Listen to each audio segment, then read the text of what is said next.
Now, Alev, you have the advantage to be in the opposition, so not to be responsible for the mistakes of the Austrian government. But how do you see, what can you do perhaps in the concrete issue, because you raised your hand, but also how do you see what national governments or parliaments should do to make refugee policy in Europe a bit more humane and effective at the same time? Thank you very much. I'd like to shortly begin with the case of the 10-year-old child here in Athens, where the mother is in Austria or in Vienna. Of course, in such a case, everything must be made possible that the child can reunite with his or her family, and I will do my best to contact and talk with the Minister of European and Foreign Affairs to have a solution on that. But we all know, of course, they are not only one or two cases, but this is a general problem, a structural problem. Coming to the big issue, since the lack of the structures we have in the EU will not vanish from one day to the other, I think we need still, or more than ever, a coalition of the willing now. That means some countries who are affected, in quote marks, by many refugees should go on or should go further together and say, we want a solution because in our own interest we need a solution. And I think that left-wing politicians or progressive politicians, human rights activists, and so on, we need a very positive frame against the very negative frame of the far right, saying since, well, more than 10 years actually, but last year this frame got stronger, Europe cannot take any people anymore, and so on. So my suggestion, because language and communication is very, very important in that political issue and in that political field, my suggestion is to say we as Europeans are proud to be part of societies who show solidarity with people in need, who don't refuse them or who don't want to send them back. Since the war in Syria and in other countries where there are severe conflicts and war will not obviously be better in the next months or in the 1-2 years, it is a fact that people will keep coming anyway. So I think politically it's very important to tell the public, to 500 million European Union citizens, that it is in our own interest, in the interest of our European societies, to have, you can name it a controlled way of people coming here, plus a safe way of people coming here.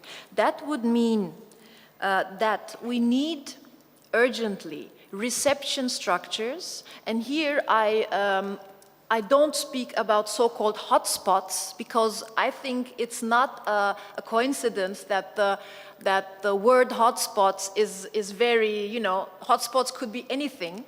And if you read some papers of the Commission, then you get the feeling, unfortunately, that by the word hotspots, many European politicians understand detention centers, actually, where you can get rid of the refugees as soon as possible.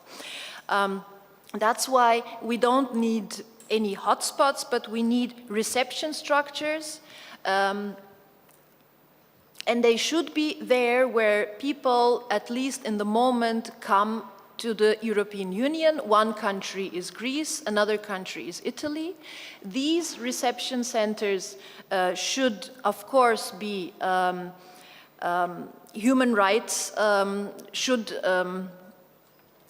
adapt the rules of human rights.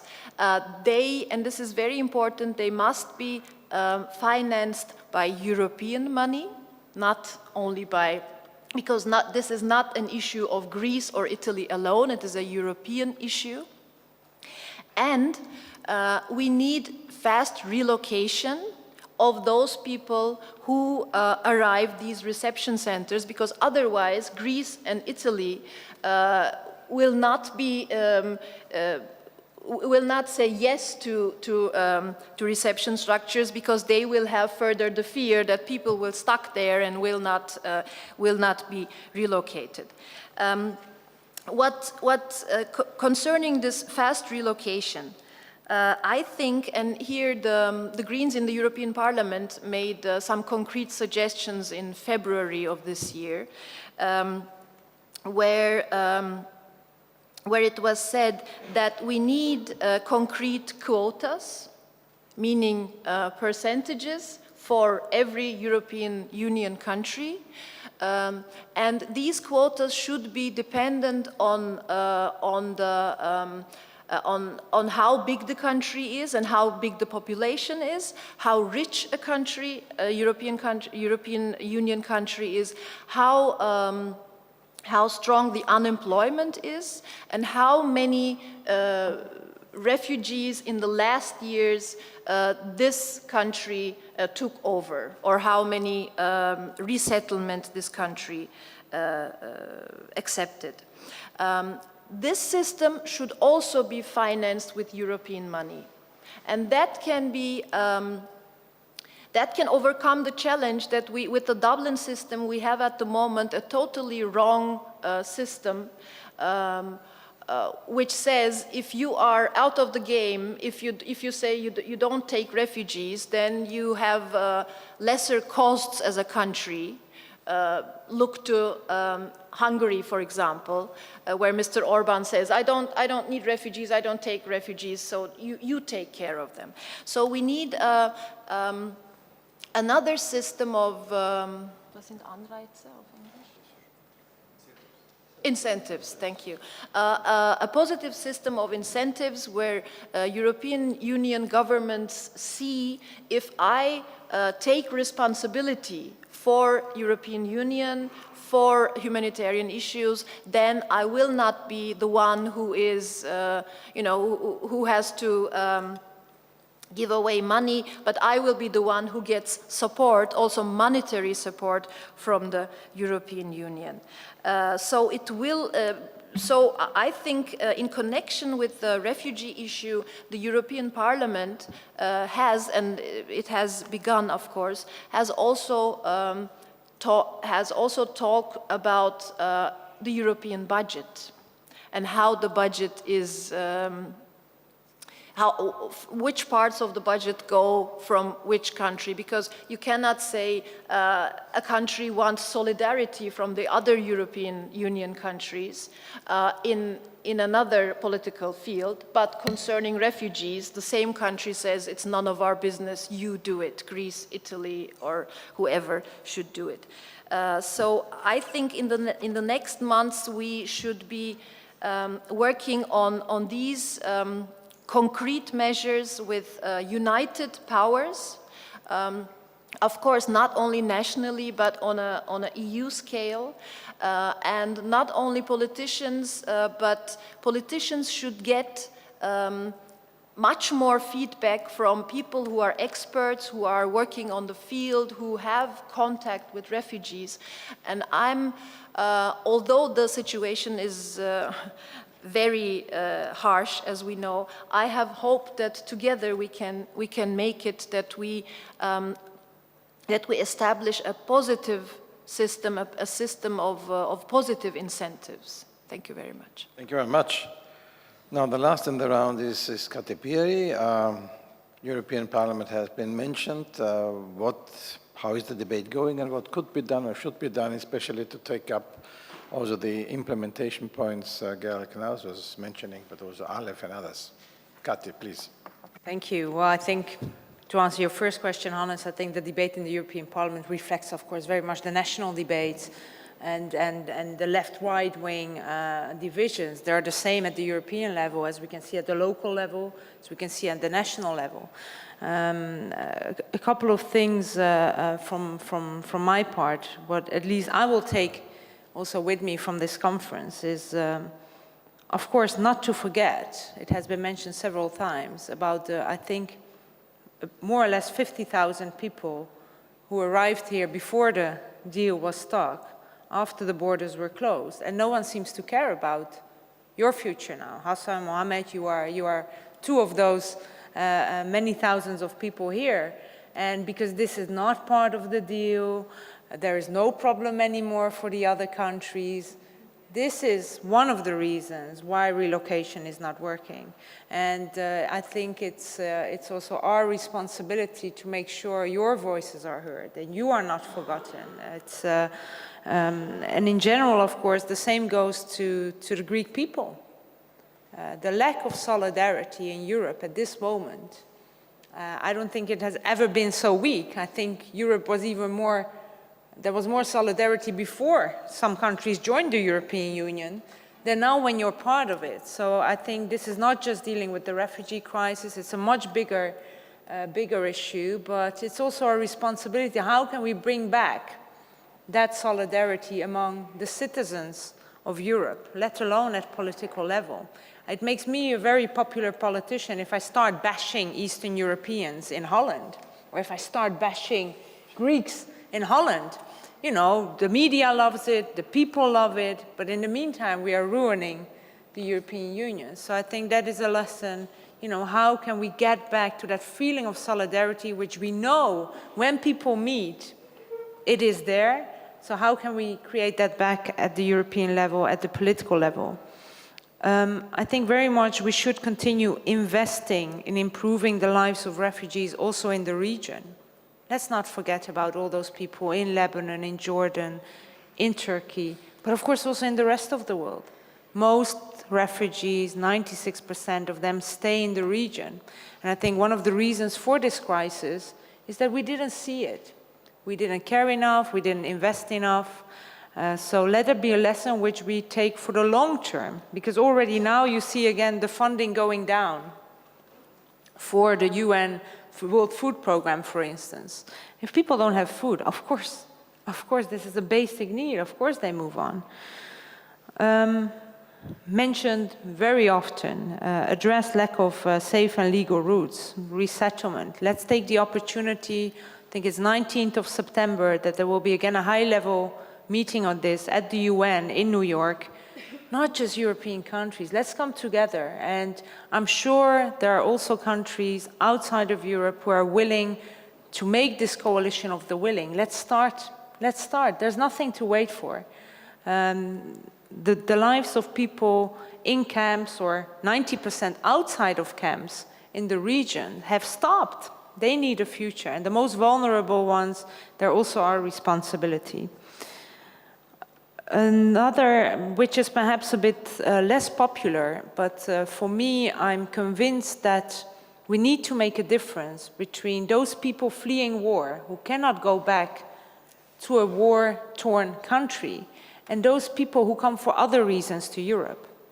And if we don't make a difference there, if we show to the local Europeans that it doesn't matter whether you come here as an economic migrant or a refugee, in the end you're all staying, this is really killing solidarity in our societies. Where we see it's already under pressure, I think, how I see it, we must make sure that those people who are in need, who need international protection, and we have an obligation there, can get it, and we keep a majority in our societies who feels that way.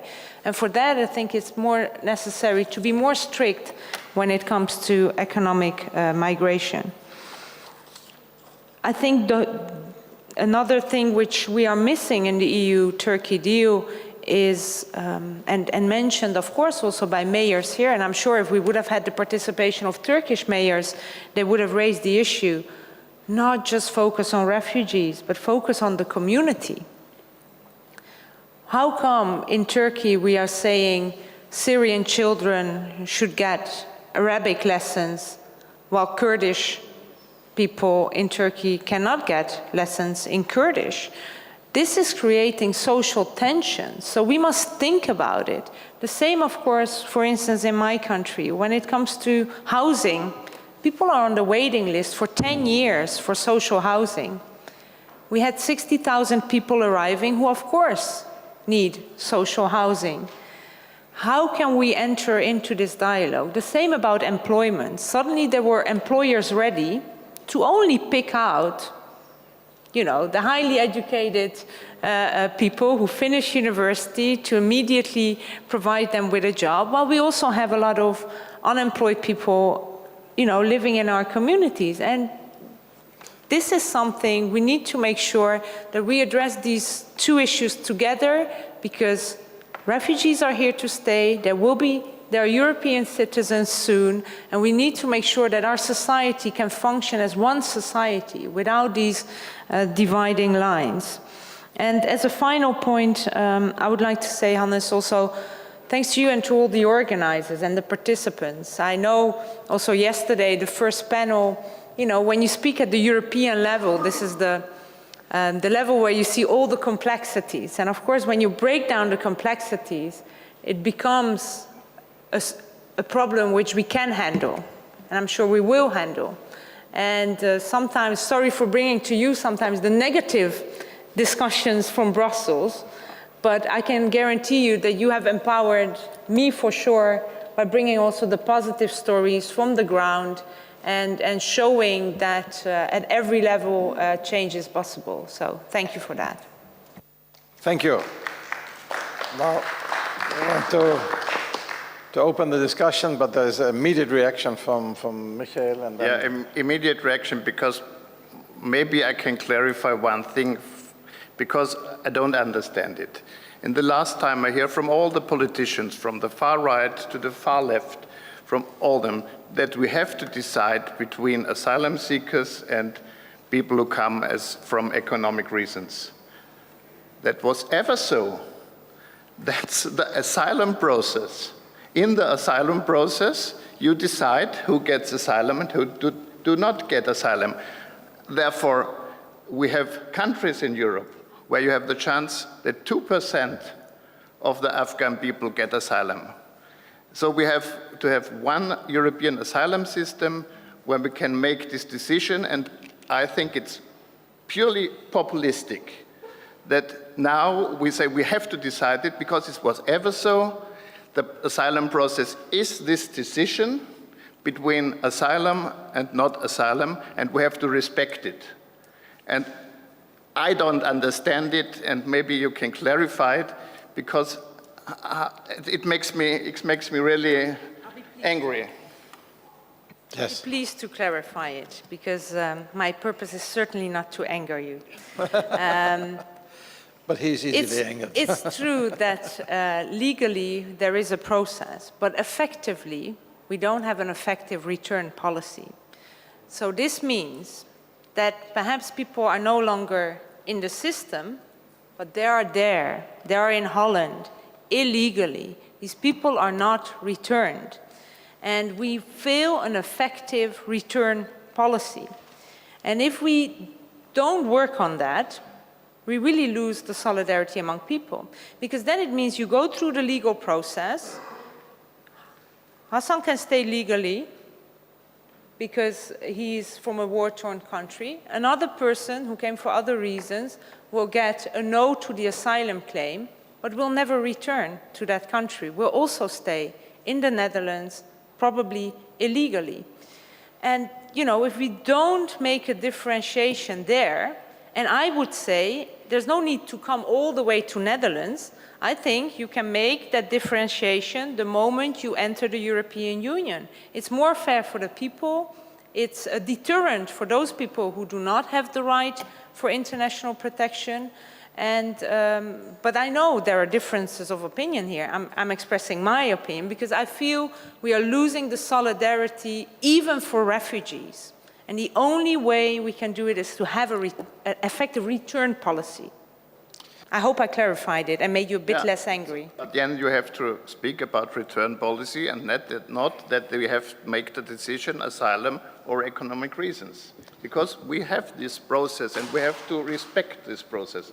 And therefore I think you have to hear yourself. No, but she did not speak about asylum, about migration policy, and migration is a broader aspect. But Now, we will have a panel at 4 o'clock in the afternoon on this issue, so because you raised a new issue. No, I have very brief comments because I want to ask also from the public. 1, 2, 3. Please, Gerald. Very brief comment. It's just one concrete idea, which builds on what we've just heard, both from Alev and from Kati. What one should aim for, what could they be aimed for realistically in the next 2 months, and we should push in Brussels, is that in Greece, there should be a European, let's call it, I mean, it's what you call different from hotspots reception. I call it an asylum support mission, a mission where the EU sends, or member states send 300-400 asylum case workers, whose job it is to immediately and quickly interview and do full asylum procedures to make this distinction. First on all the islands, immediately, and this, if they do 1 case a day, they can do 6,000 cases in a month, and then everybody on the island has a determination within 2 months, and then stay in Greece and work on the mainland until the end of the year, do 6,000 interviews, asylum cases, they can prepare the interviews, and then the Greek authorities can make the final decision.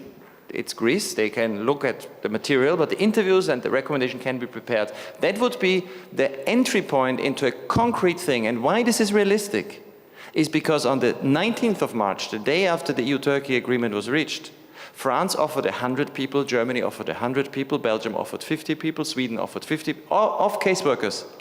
But there was no administrative structure, no management in place. And so the Germans sent not 100, but 8.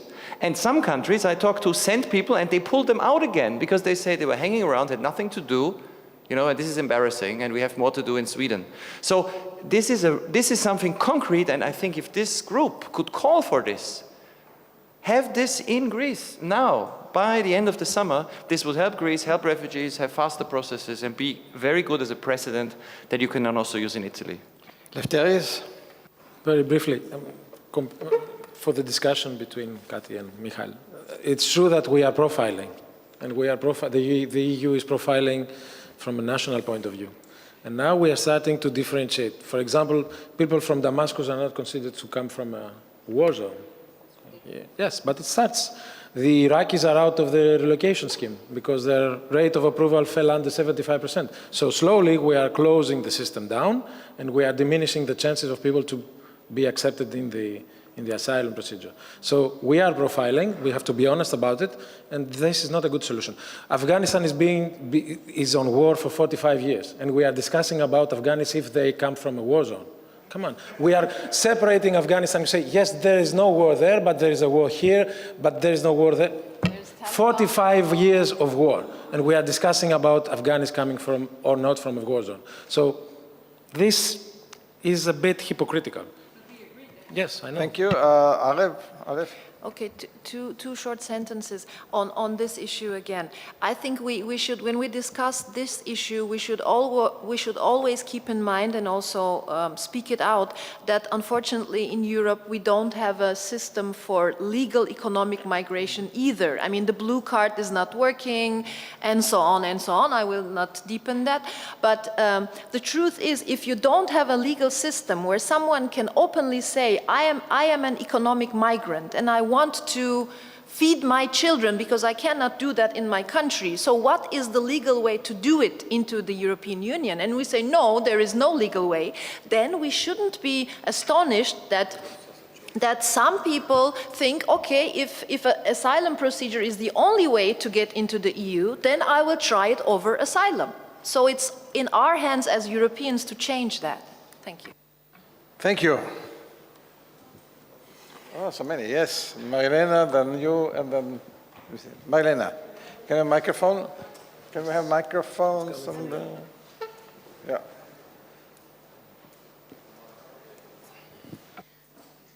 First, I want to thank you very much because it's one of the rare occasions where I hear concrete proposals on concrete issues, because generally we're talking, we're giving our ideas about the issue. This was really very concrete. Let me start first from the comment of Katie on how to regain a solidarity. We will regain it when the rhetoric of hatred and populism does not pay back politically in Europe. So I think we have a long way to go there, and not really optimist on that. Second, on the about 100,000 people that are blocked in Greece, that are outside the Turkish-EU agreement. It's true, the relocation plan does not work. So as a society, we have to work, and I totally agree with Lefteris, that these people are here to stay, and we must work hardly and very seriously on integration policies. And my last comment is about, when I think of the word solidarity, I really think about people in Greece that really, I criticize a lot Greek people on many, many occasions, but I felt very proud of the solidarity of simple people in the islands, at Idomeni, where they let the people enter the houses.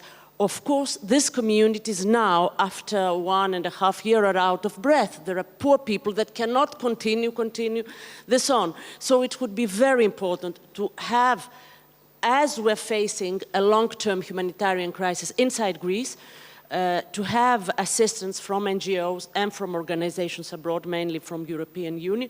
And of course, I totally agree with the Gerald proposition on the creation of an asylum agency stationed in Greece, because this will really help the system out of the blockage where it is now. Because with the capacities of the Greek administration now, anything else is out of question. Thank you very much.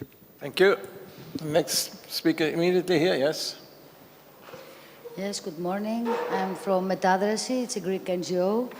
Really, I would like to congratulate this panel. I have the same feeling. And as NGO, many years in the field, you know, many times this kind of, let's say, one-day event, a two-day event, sometimes it's tiring for us. We hear the same and the same things, no concrete solutions, no solutions. So I have some questions and some remarks. I would start with municipalities. I think it's a huge occasion for Greece, where municipalities for 25 years, they don't take part in this refugee issue and the welcome, the reception. It's time, I heard many times in Diakonie that the European money were given and there was no structure. We arrive now with the crisis, still they don't want to create structure for reception, not the hotspot, I agree. So it's really time to cooperate with, I would say, NGOs. You cooperate with international NGOs. Sometimes you never cooperate with Greek NGOs. Maybe we need to make a plan. I mean, you have to make a plan. You say municipalities, I am certain they can do the most of the things and be very effective. We have very good practices in other EU countries for many years. So I would say for Samos, you know, maybe that we created the first, I'm not saying for, you know, the first reception for unaccompanied minors in Samos after many, many years. We tried for many months to take a building from the municipality, which was empty. There is many procedures, there is blocked, so maybe we could see that. Because we don't want to think short term, only for the crisis. Something have to stay behind in Greece. We have to build something. And you know very well, every summer for so many years, we will have unaccompanied minors, every summer, Samos, Chios, Lesbos. So let's cooperate, just a suggestion. Now, for the, I hear, you know, all these 2 days and about Avramopoulos, our commissioner, what he has to do this. If there is no political will, what can you do? Really, we have, I mean, there is a huge responsibility. You talk about the experts. Experts and councillors of our ministers and prime minister have a huge responsibility. I heard yesterday how to feed, how to give the words to politicians to answer to pressures from public with all this speech, xenophobia and extreme right. We don't have to feed them. We don't you don't have to say what to say to these people. Why our concern is what to answer to this kind of speeches. No, we have to have the courage, and I think there is a lot of responsibility for experts, from civil society. Civil society is trying to do that. To say, now, you speak out. To say, we are Europeans, we follow our principles, we are solidary, and that we have to be proud. No, we don't have to say, oh, don't worry, don't be fear, we'll close border. Don't worry, we have the deal. Yes, the deal is something, the Greek EU deal. Don't worry, now it's closed, you don't have problem. Problem is outside of our border. No, And so people are quiet, they are not afraid anymore. And to say terrorists is not coming from that.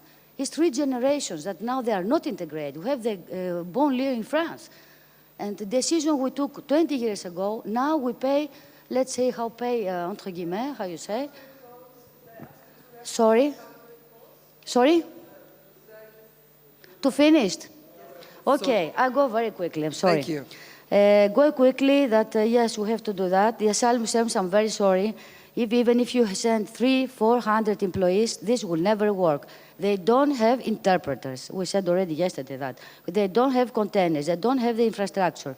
And I understand very well the asylum service that when they say that this date, European Union will send this number of staff, and they don't send, and even if they send, in the end, they need also admin, secretary, because the Greek employees that they do asylum interviews, they are doing photocopies and they send the papers because the EASO people don't know how to go on. So in the end, we have the same stuff because some of Greek staffs are doing like administrative work. So you have to see. Thank you. Okay, Thank sorry, you. yeah. Now we have other speakers. I have other Robert? suggestion. Well, one last question. Okay. Now, I have just two questions for the panel. One question is, I would like to know the budget of this all EU deal with Frontex, how much it cost in the end, and how much, you know, is there any kind of evaluation of the money given on this EU deal? And the other question, my God, you're stressing me now. How much it cost, yes.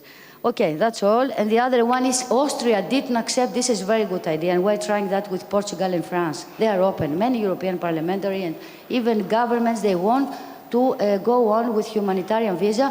We write down laissez-passer, you know? I think it's the same thing. Okay, thank you, Robert. Sorry. Robert? I just want to add some short aspect on the question about how should we or should we not, and how should we differentiate between the refugees from war regions and refugees for economic reasons. I don't want to go in the detail, should we for practical reasons or for legal reason or because it's there is a reasonable way to do that and bring them down. I just want to add something on the communicational thing, because you said that we only can win the public debate, or we would lose the public debate if we don't make these differentiations. And I think there's absolutely no evidence for that, and there is absolutely a lot of evidence for the contrary of that. Every pollster, every scientist for polling, and every election result shows that the contrary is right.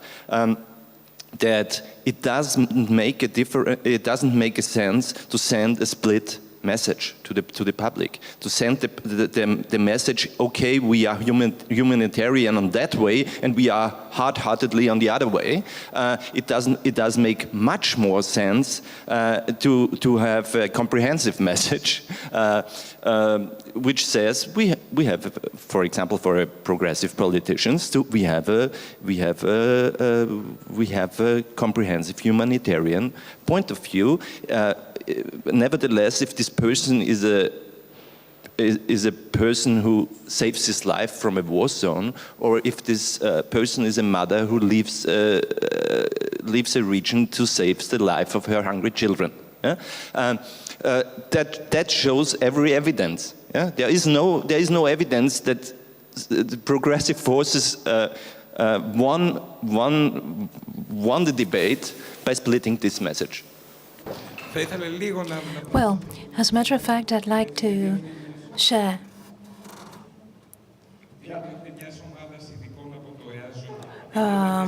a concern vis-à-vis a group of experts from EASO, people who will come here and they will supposedly solve all our problems if many people come and if they work fast enough in order to process 600, 700 asylum applications per day. I think that our experience from the previous period of time has shown that the examination of asylum applications on the islands in the second instance regarding secondary committees when we had more than 350 applications that were rejected as inadmissible based on the rationale that Turkey was not a safe country, they did not make it to the second instance, in fact. Only 3 applications arrived at that point. In fact, lawyers claimed that in the first instance of examination, the experts of ESO that wrote the rationale of decisions didn't make individualized decisions. There was repetition. This shows, of course, Greece finally followed a different road. Instead of changing the procedure at the first stage that we want to make even worse, says the speaker, in my opinion, Greece has chosen to change the committees for appeals. That is the second instance. But if you wish, this shows a political voluntarism that can become very dangerous for both the rights and the safeguarding and for the level of democracy. And it's certainly dangerous for the distinction between powers. This is my remark. What am I trying to say, in effect, says the speaker? Sometimes, perhaps, we should truly take into account reality, and reality does not only regard the safety of European citizens and subjects, it doesn't only regard the lobbies of the industry that makes drones and security systems for the borders. It's the same people who ask refuge in Europe. So the whole spectrum of rights that Europe itself, for 50 or 60 years, has been processing. We shouldn't forget things that easily. This is a very problematic condition. We need to be realists, and we take into account reality, not have reality fit our ideas. Thank you very much. Here.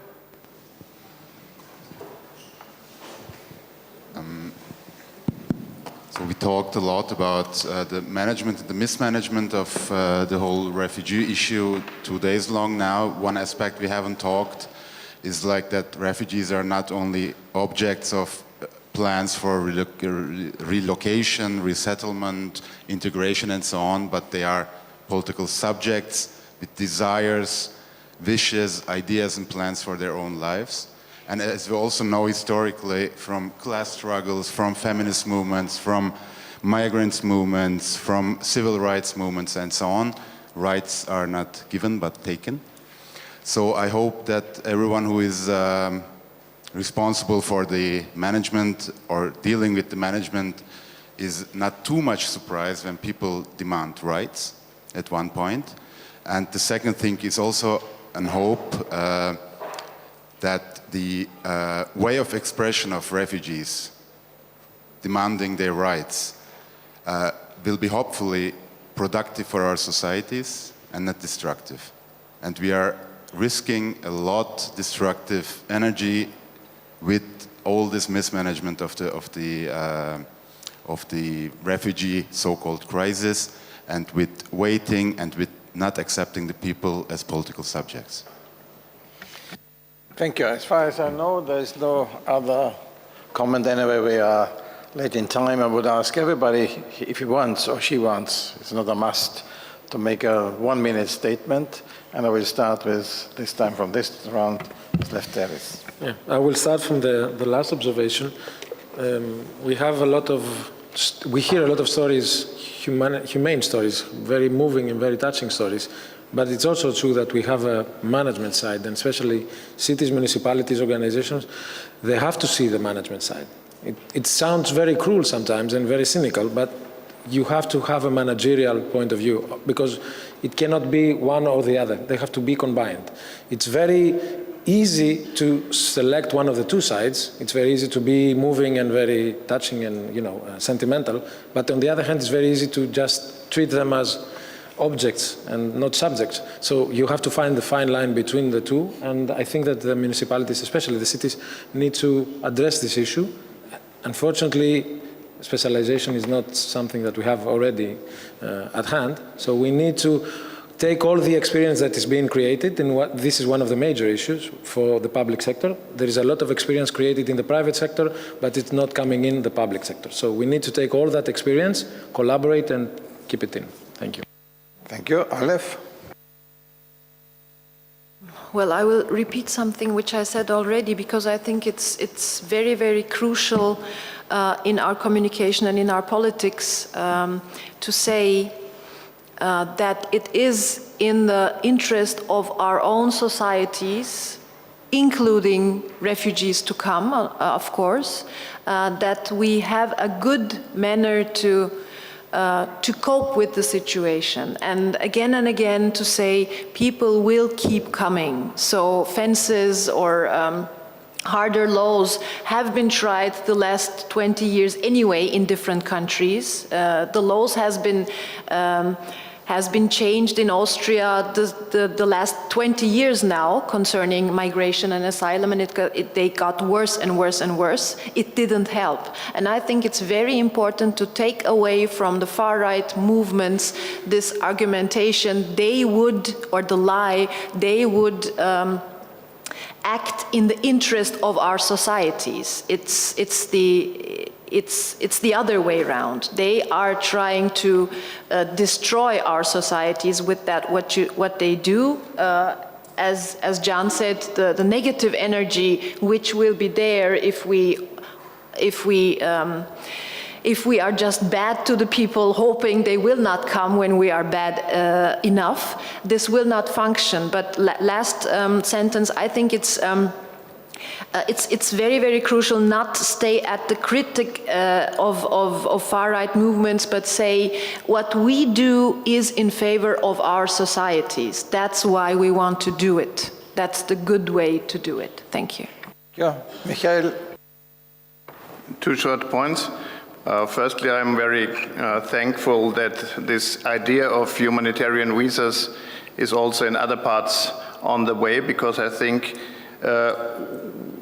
we have to strengthen the civil society, and it will liberate power in the civil society if we have more such projects, because the people are treated as human beings. They have the choice. Do they want to apply to this program of humanitarian visa, and they are not robbed of their dignity by going through the sea to Europe.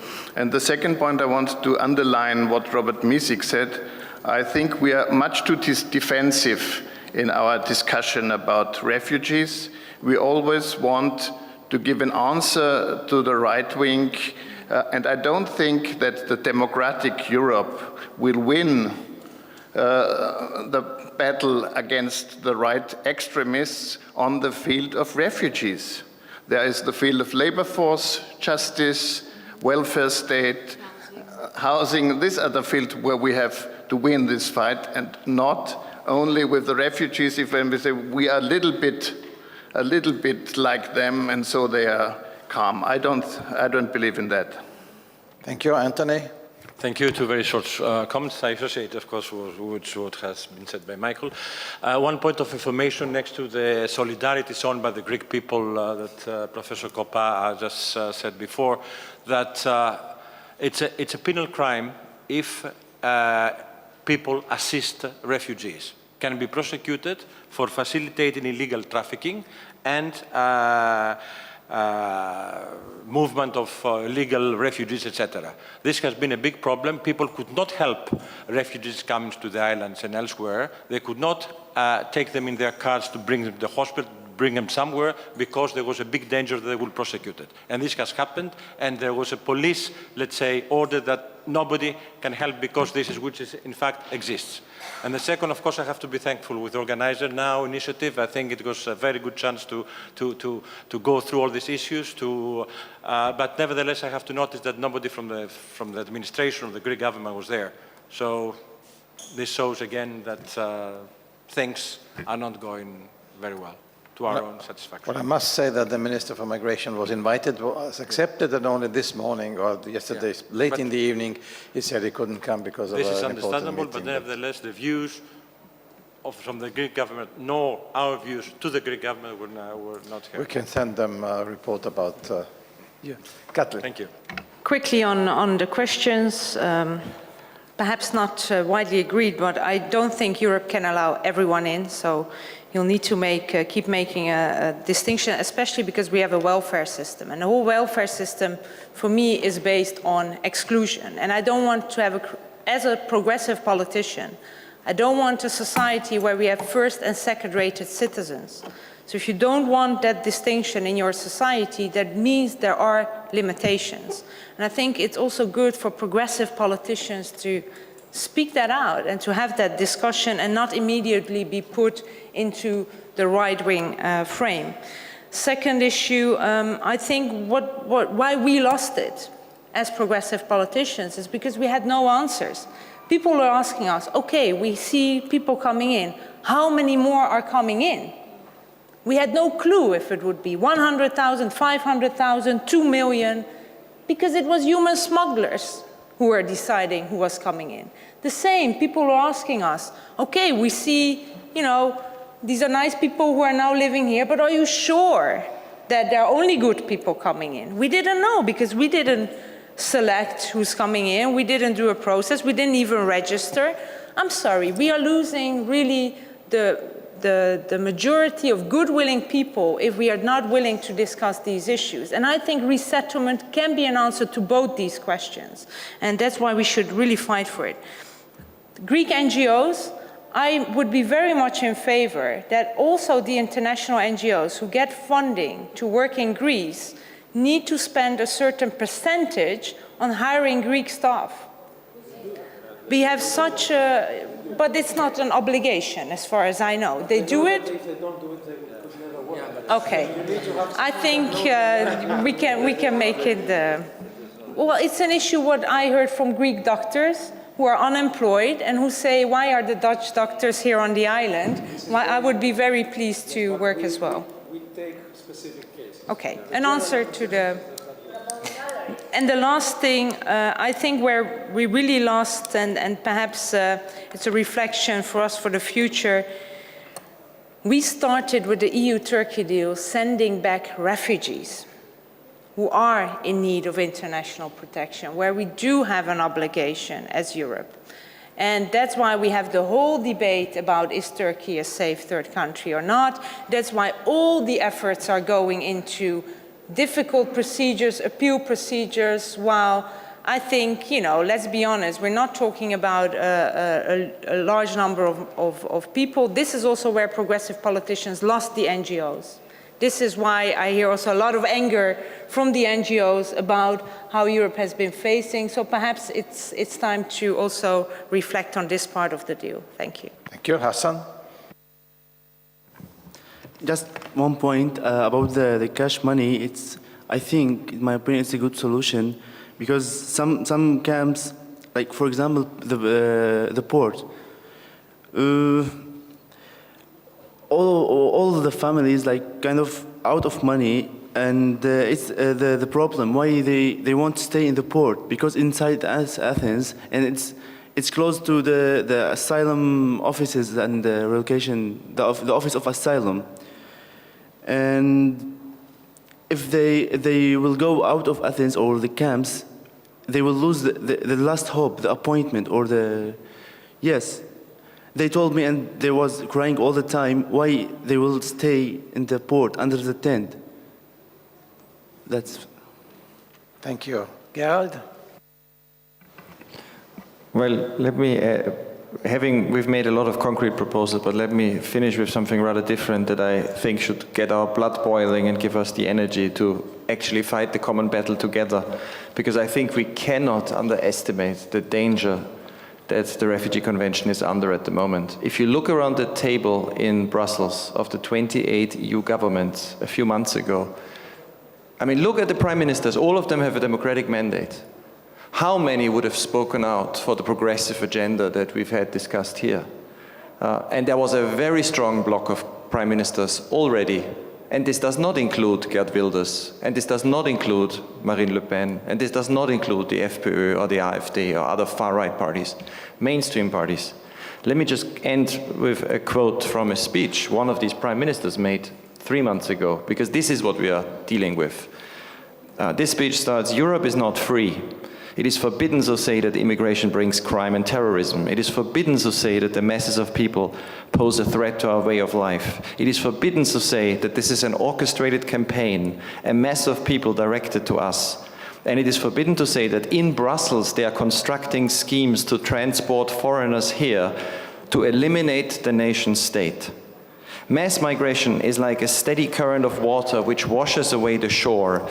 It appears in the guise of humanitarian action, but its nature is the occupation of territory, and their gain of territory is our loss of territory. In the end, we find ourselves being told to pack up and leave our land. Therefore, the time has come, we shall tolerate neither blackmail nor threats. The time has come to gather allies, to raise the flag of proud nations, to prevent the destruction of Europe. This is a European Prime Minister who is in the European People's Party, the biggest group in the European Parliament. This is Viktor Orban, and he is not alone. This is the language of war, and what we are seeing here is an aggressive campaign against Refugee Convention, liberalism, the Human Rights Convention, human rights in Europe. So we really need to be smart and effective, because these people are winning elections. And as we've seen in a few recent elections, they're doing much better than many of us would have thought possible half a year ago. Thank you. Marco? I was not very optimistic now, but... Well,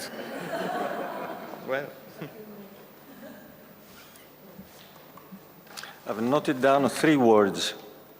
One, municipality, housing, incentives. Starting from the last one, I believe we cannot impose generosity on people. We cannot force people to be generous. This is a quality. So we cannot impose refugees to anybody. In my view, we cannot impose to a country, you must have refugees, as we cannot impose to a municipality, you must have refugees in your place. Must be something that is accepted. So what we have to do, incentive, we have to sell it. So if we really believe that it's better to help the refugees, means that we believe there is an advantage. Otherwise, we are crazy. If we believe that there is an advantage, then we have to sell it. Just sell it to people. This is what we have to do, and this is what we have to focus. Municipality. We are doing, as a UNHCR, we are trying to do as much as we can to work with municipality. And you know very well, we are trying to have agreement everywhere. It's a pity that actually many municipalities are doing a lot, even if they are the one institution that theoretically should not be involved at all.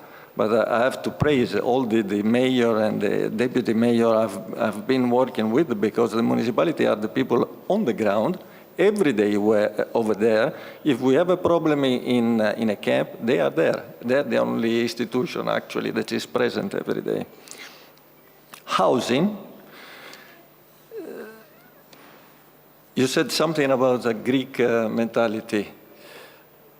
But when we are suggesting refugees to be housed in these empty places, we are not asking to forget about this property. Actually, again, it's a matter of selling the advantages. We are trying to put value in these properties. I make an example. For instance, in Ioannina, where I'm working at the moment, we have a project on a property that is a property of the Ministry of Labor, Social and Labor, was an orphanage, abandoned and closed down since 10 years. What we are proposing, and we are working on it, is to rehabilitate this orphanage, so offer accommodation to refugees, and then when one day the refugees will leave, we don't know when, this will go back to the community that they can use it instead of keep it there unused and abandoned. Thank you. Thank you. Dimitrios? Thank you. I think the most important is to specify the capacity of Europe. How many people are in need, how many people we need, how many people we can afford. I think all the other matters, for all the other matters, can be found solutions very easily. Thank you. Thank you. Thank you very much for this, I think, very interesting discussion. Because I abstained for comments during the debate, only 2 or 3 comments. First of all, I think we have to know that we have to do many different strategies to come to a success. It's not one strategy enough or one implementation.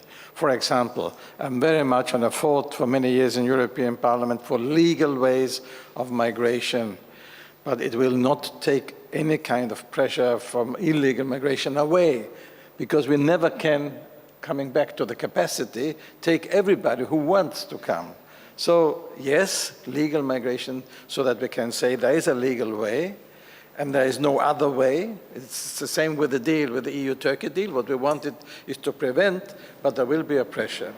Second, I will not make a dispute with my friend Robert about the differentiation. I have different experience personally, but maybe in majority you are right.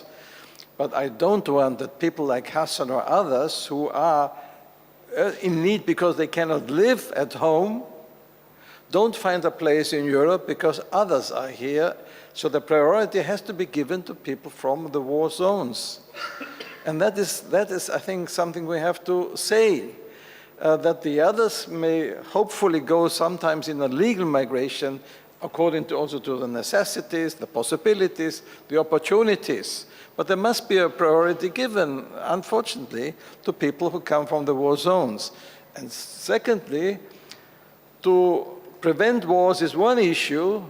To help to develop countries that there is not an enforced migration is another issue. I fully agree also what Alev said and others said, migration is here in this world since the beginning and will always be here. And we should be open for it because we need also fresh ideas, fresh bloods and so on. And therefore, I had a discussion in the morning with a colleague and say, you have to say what you can bring to Europe to convince us, yes, we need you. As you also said, we should see the advantage. But on the other hand, people who come out of economic migration or because they have, as they feel themselves enforced to leave the country because of poverty, because of hunger, of whatever, there's another kind of policies we have to do there, development policy, fisheries policy, and other things than in the war zone. So the differentiation makes sense, as difficult as it is, because I know from Pakistan, somebody's coming from Pakistan. In some cases, there will be an asylum foundation for it, for him or her, especially for her. In other cases, perhaps not. So the differentiation between economic migrant and migrant who has an asylum reason to put forward is not easy. But on the other hand, knowing our capacities, our possibilities, our opportunities, I think we have to make some differentiation. But I think, you know, it's a very difficult debate, I know, and sometimes it's not politically correct to make the differentiation.